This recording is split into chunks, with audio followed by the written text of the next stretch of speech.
रहमतुल्लाहि व बरकातुहू।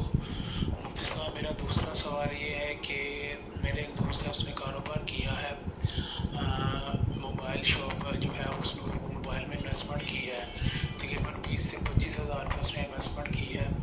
तो उसके ऊपर उसको जो इन्वेस्टमेंट से जो प्रॉफिट आ रहा है उसको साल हो चुका है, तो जो उसमें से जो प्रॉफिट आ रहा है उसको ज़कात देना पड़ेगी, या जो उसने टोटल अमाउंट इन्वेस्टमेंट की हुई है उसकी टोटल अमाउंट की इन्वेस्टमेंट में उसको ज़कात बनेगी?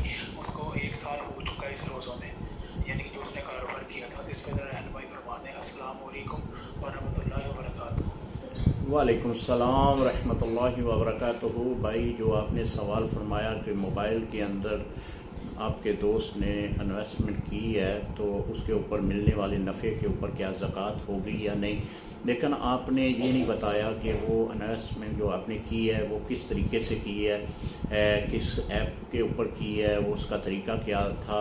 मैंने अभी एक वीडियो अभी रिकॉर्ड करवाई है। बहुत सारी ऐप्स जो हैं वो एक सूद की तरफ हैं, बहुत सारी वेबसाइट जो हैं वो एक ऐसी मनगढ़ंत एक डिजिटल करेंसी जो नाम से मशहूर हैं उनके ऊपर जो कारोबार हो रहा है, तो ये तो सब हराम है। तो अगर इस तरह उन्होंने इस तरह के कारोबार के ऊपर पैसा इन्वेस्ट किया है तो उससे मिलने वाला नफ़ा जो है वो भी एक हराम और सूद होगा, और हराम रकम के ऊपर ज़कात नहीं है। ज़कात सिर्फ जो है वो हलाल के ऊपर है।